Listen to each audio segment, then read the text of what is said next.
One Riff, One Impact, Jimmy Page.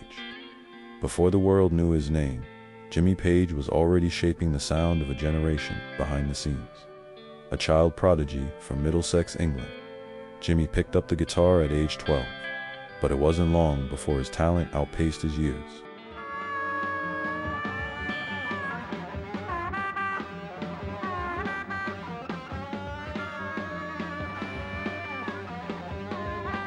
By the early 60s, he was a secret weapon in London's recording studios, playing on songs by the Kinks, The Who, even Donovan.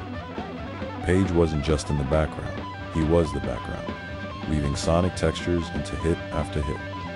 But the world wouldn't stay in the dark for long.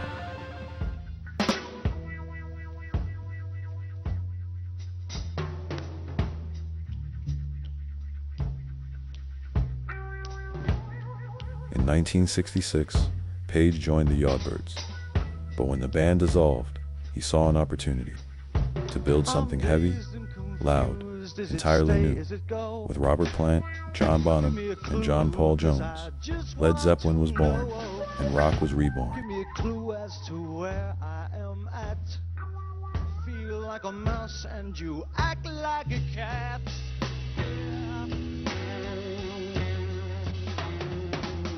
From the bluesy grind of Dazed and Confused to the spiritual epic that is Stairway to Heaven, Page wasn't just playing guitar, he was casting spells.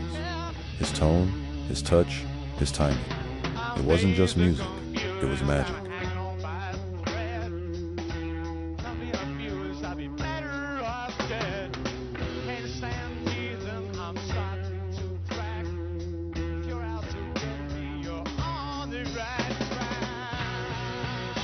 Page's weapon of choice, the 1959 Gibson Les Paul Standard, affectionately called Number One, a gift from Joe Walsh.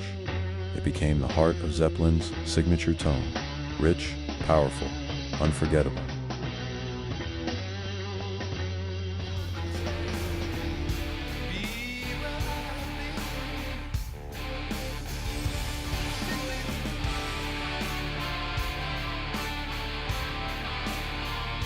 But he didn't stop there. For live renditions of Stairway, he wielded the monstrous Gibson EDS 1275 double neck. Guitar, a symbol of his need to push musical boundaries and bend time on stage. All that glitters is gold, and she's buying the stairway to heaven. And when she gets there, she knows. Earlier in his journey, he used a 1959 Fender Telecaster, a psychedelic painted beauty gifted by Jeff Beck. That guitar delivered the raw fire of the first Led Zeppelin album.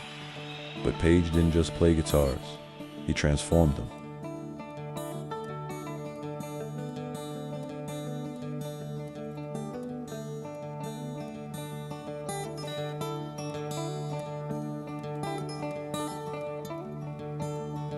While others strummed, Jimmy experimented. He dragged a violin bow across his strings, making his guitar wail like a ghost. He waved his hand over a Theremin mid-song, producing sounds no rock concert had ever heard before.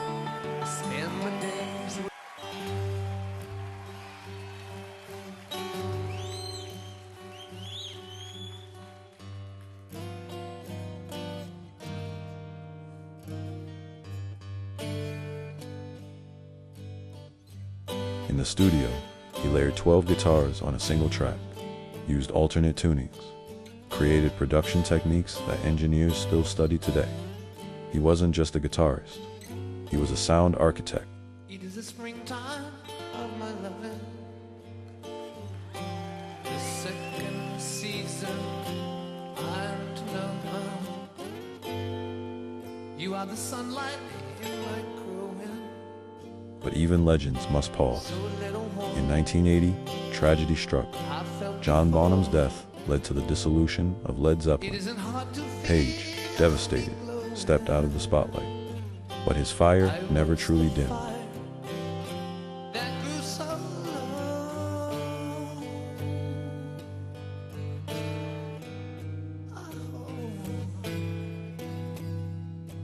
In the 80s and 90s, he returned with the firm, reunited briefly with Robert Plant, and even jammed with the Black Crowes. His riffs still roared, but now there was reflection in his eyes. The energy remained tempered by experience.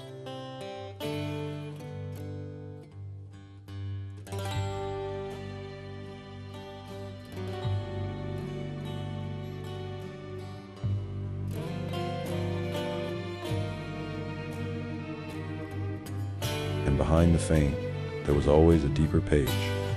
In 1998, he co-founded Action for Brazil's Children, raising millions for education and healthcare. He used his fame not just to entertain, but to uplift.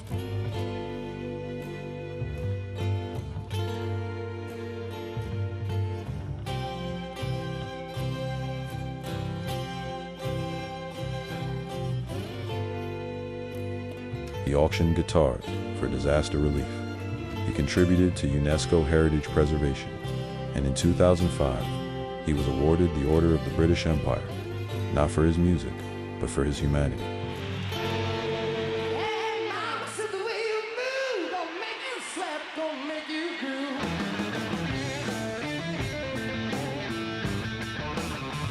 My God said the way you swing gonna make you burn, gonna make you stay. Today, Jimmy Page is no longer the flamboyant figure setting guitars on fire, but his influence is everywhere. Every time a kid plugs in a Les Paul, learns the riff to Black Dog, or bends a blues note into something primal,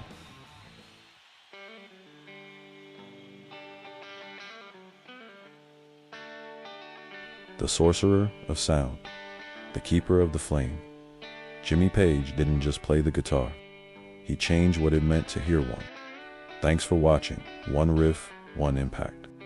If Jimmy Page blew your mind, hit that like button and subscribe for more guitar legends. Who should we feature next in this series? Clapton, Hendrix, Prince. Drop your favorite guitar god in the comments. We're building this Hall of Fame together. Until next time, keep the volume up and the riffs loud.